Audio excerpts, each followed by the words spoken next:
सुर में गाना सीखिए पाधानीसा ऐप के साथ। AI powered personal music teacher from Saregama.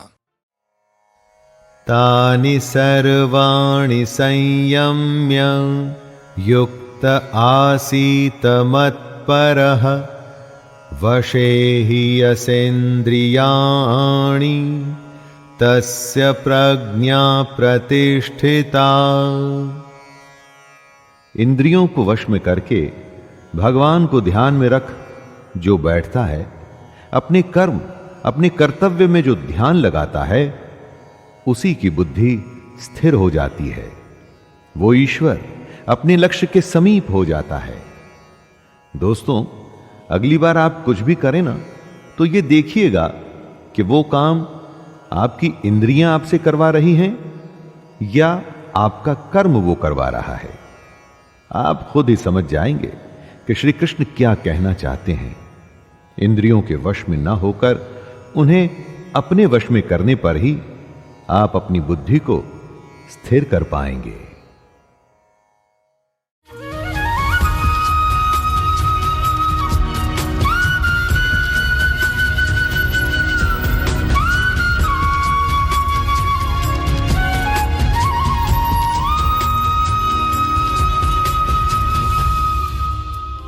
हरे कृष्णा।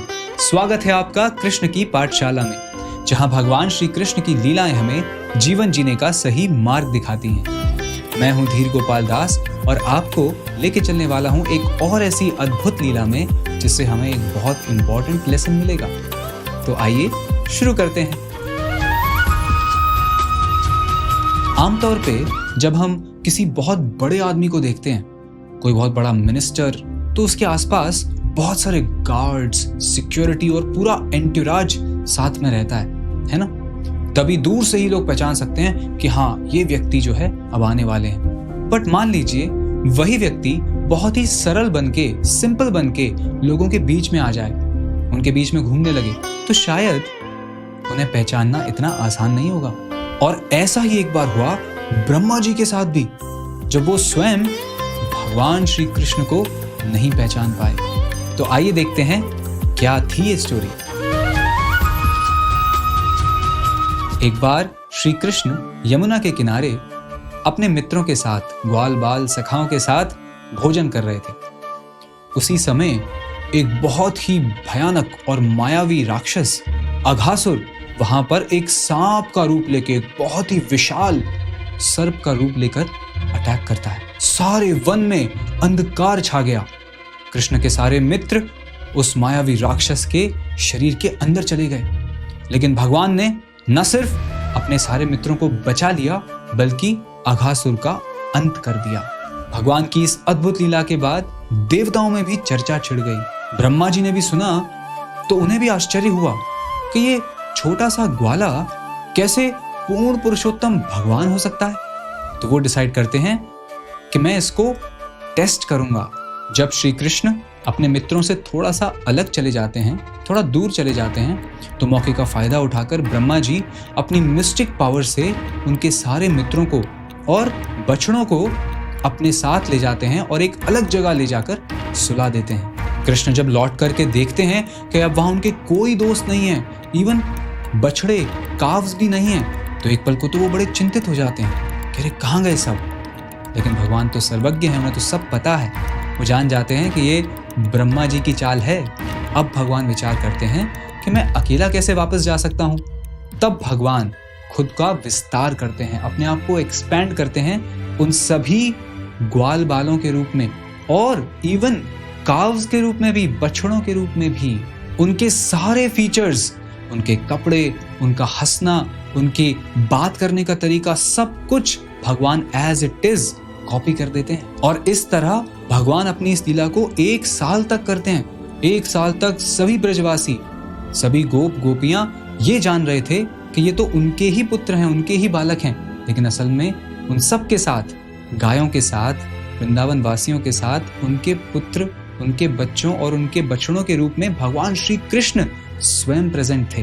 ब्रह्मा जी कृष्ण के फ्रेंड्स को चुराने के बाद एक मोमेंट के लिए वहां से दूर जाते हैं, लेकिन इतने में धरती पर तो पूरा 1 वर्ष बीत जाता है।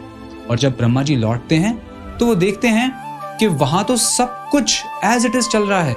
सारे भगवान के मित्र, सारे बछड़े अपनी अपनी जगहों पर प्रेजेंट हैं और अपनी अपने एक्टिविटीज कर रहे हैं। तब ब्रह्मा जी के होश उड़ जाते हैं। वो सोचते हैं ये कैसे हो सकता है, मैंने तो कृष्ण के सारे मित्रों को दूर ले जाकर के सुला दिया है, ये यहाँ कैसे प्रेजेंट हो सकते हैं। और तब ब्रह्मा जी को भगवान अपना रियल फॉर्म रिवील करते हैं। सभी ग्वालबाल और बछड़े चतुर्भुज फॉर्म में आ जाते हैं। भगवान श्री विष्णु का 4-हैंडेड फॉर्म मैनिफेस्ट करते हैं। और तब ब्रह्मा जी समझ जाते हैं कि ये कृष्ण कोई ऑर्डिनरी बालक नहीं है, ये तो पूर्ण पुरुषोत्तम भगवान है। और तब ब्रह्मा जी भगवान के समीप आकर उनको नतमस्तक हो जाते हैं और उनकी शरण लेते हैं। भगवान श्री कृष्ण की इस सिंप्लिसिटी के आगे ब्रह्मा जी भी विमोहित हो जाते हैं, बिविल्डर हो जाते हैं। और उसके बाद कृष्ण तो फिर से वैसे ही ग्वाले बन जाते हैं। मिट्टी भरे पैर, हाथ में छड़ी, गायों को ढूंढना, अपने दोस्तों के साथ खेलना, अटखेलियां करना, बस भगवान तो फिर से अपनी लीलाओं में मग्न हो जाते हैं। तो इस लीला से हमें मिलता है आज का हमारा लेसन। सिंप्लिसिटी का रियल मीनिंग होता है कि अपनी क्वालिटीज का, अपने ग्रेटनेस का शो ऑफ नहीं करना। जो सच में सिंपल होता है वो अपनी ग्रेटनेस का शोर नहीं मचाता। श्री कृष्ण हमें सिखाते हैं, चाहे हमारे पास कितना भी पोजीशन, पावर या पैसा हो, अपनी सरलता हमें कभी नहीं छोड़नी चाहिए। श्रील प्रभुपाद जी कहते हैं, plain living, high thinking, this should be our principle of life. तो अब बात करते हैं आपके आज के होमवर्क की। अपनी लाइफ में ऐसी चीजों को चुनिए जो आपको लगता है कि वो आपकी जरूरतों से ज्यादा हैं। आपको जितनी आवश्यकता नहीं है, आप उससे ज्यादा उन्हें करते हैं। It could be your eating habits, it could be the number of dresses in your wardrobe, like that. कोई भी ऐसी चीज जिसे आप सिंप्लीफाई कर सकते हैं, उसे नोट डाउन कीजिए और फिर उसे मिनिमल करने का, सिंप्लीफाई करने का प्रयास कीजिए। और फिर देखिए आपकी लाइफ कितनी और सिंपल और ब्यूटीफुल हो जाती है। आपको अगर ये सिंप्लिसिटी का लेसन रेलेवेंट लगा तो जरूर कमेंट करके बताइए और इसे अपने फ्रेंड्स और फैमिली के साथ जरूर शेयर कीजिए। Thank you very much. Hare Krishna.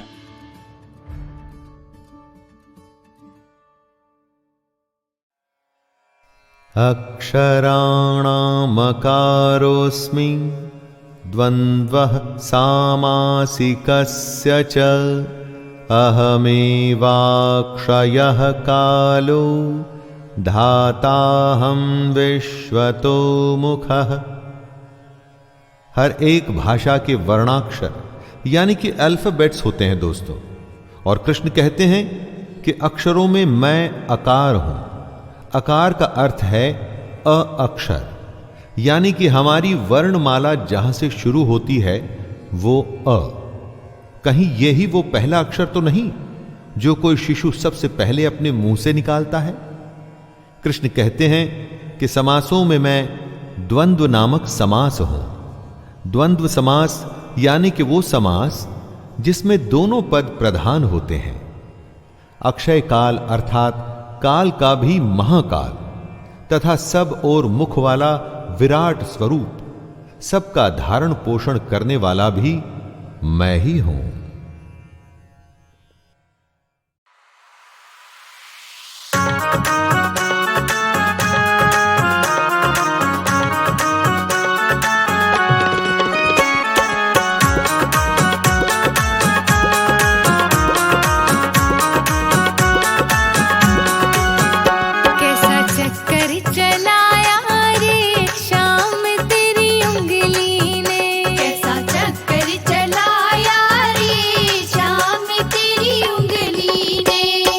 चक्कर चलाया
भात कैसा भात कैसा भात भराया रे शाम तेरी उंगली ने। कैसा भात भराया रे शाम तेरी उंगली ने। कैसा चक्कर चलाया रे शाम तेरी उंगली ने।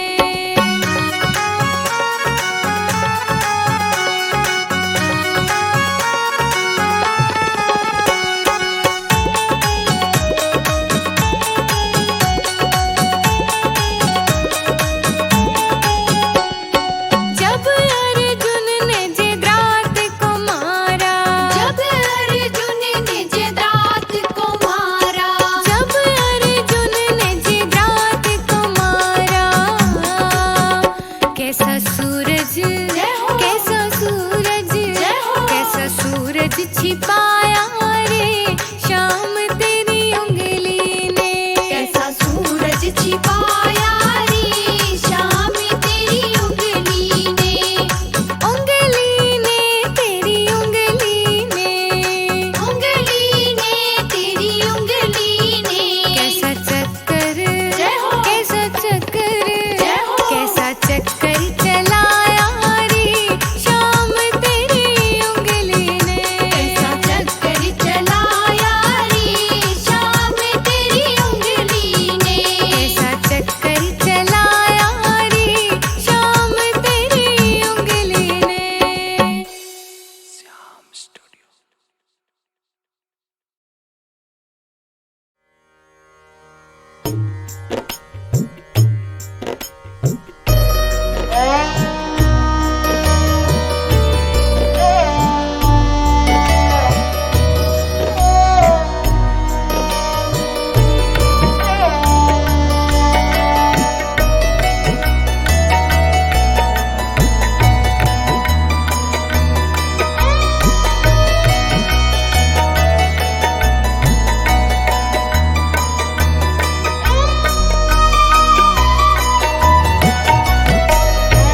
वन्दे सन्तं श्रीहनुमन्तं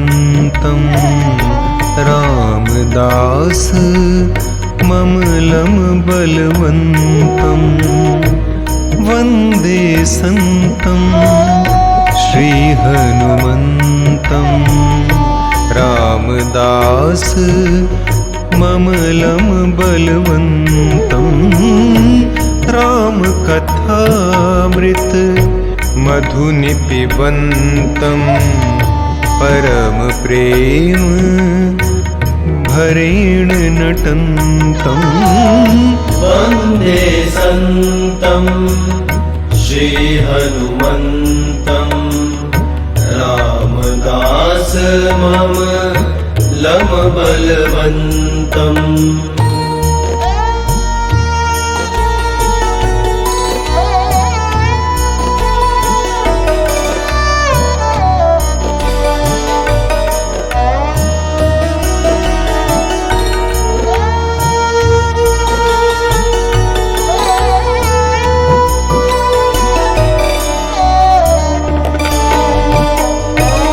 प्रेमरुद्ध गलमश्रुवहन्तं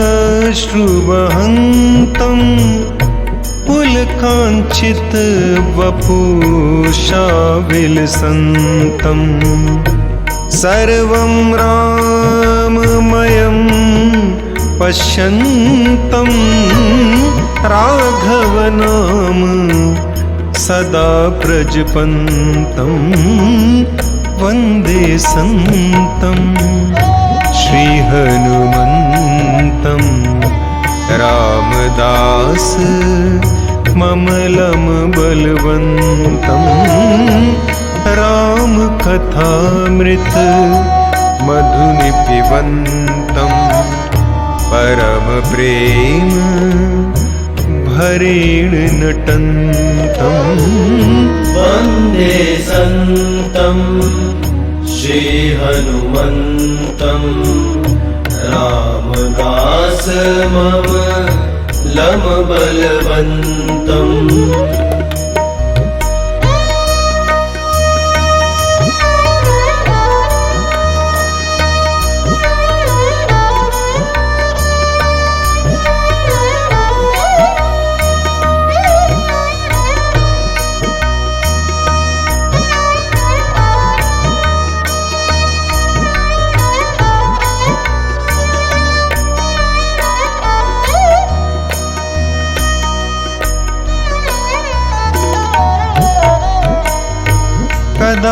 चिदानन्देन हसन्तम् क्वचित् कदा चिदपि प्ररुदन्तम् सद्भक्ति पथं समुपदिशन्तम् विठ्ठलपन्तं प्रतिसुखयन्तम् वन्दे सन्तं श्रीहनुमन्तं रामदास ममलं बलवन्तं रामकथामृत मधुनि पिबन्तं परम प्रेम भरेण नटन्तं वन्दे सन्तं श्रीहनुमन्तं रामदास ममलं बलवन्तं रामदास ममलं बलवन्तं रामदास ममलं बलवन्तम्।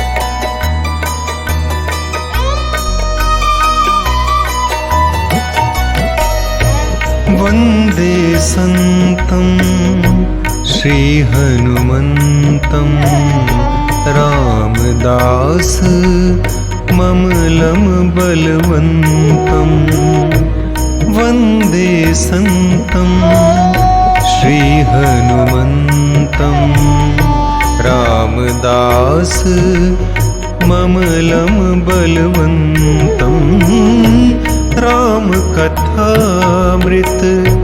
मधुनि पिबन्तं परम प्रेम भरेण नटन्तं वन्दे सन्तं श्रीहनुमन्तं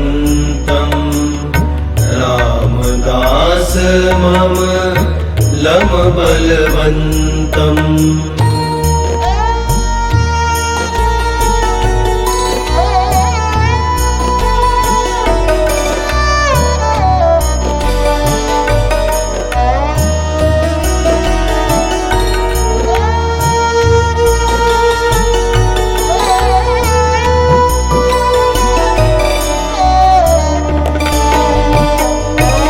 प्रेमरुद्धगलमश्रुवहन्तं पुलकाञ्चित वपुषा विलसन्तं सर्वं राममयं पश्यन्तं राघव नाम सदा प्रजपन्तं वन्दे सन्तं श्रीहनुमन्तं रामदास ममलं बलवन्तं रामकथामृत मधुनि पिबन्तं परम प्रेम भरेण नटन्तं वन्दे सन्तं श्रीहनुमन्तं रामदास ममलं बलवन्तम्।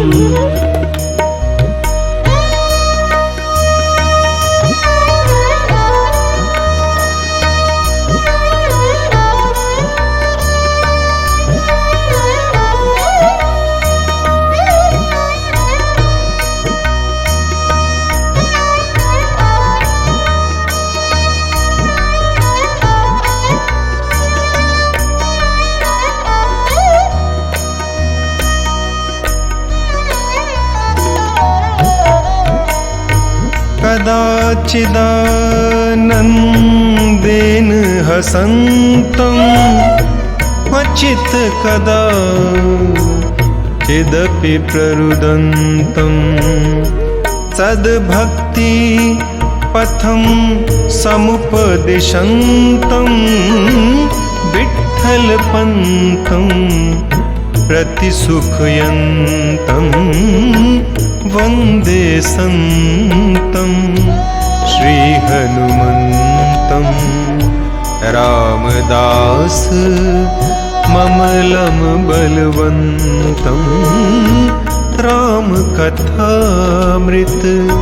मधुनि पिबन्तं परम प्रेम भरेण नटन्तं वन्दे सन्तं श्रीहनुमन्तं रामदास ममलं बलवन्तं रामदास ममलं बलवन्तं रामदास ममलं बलवन्तं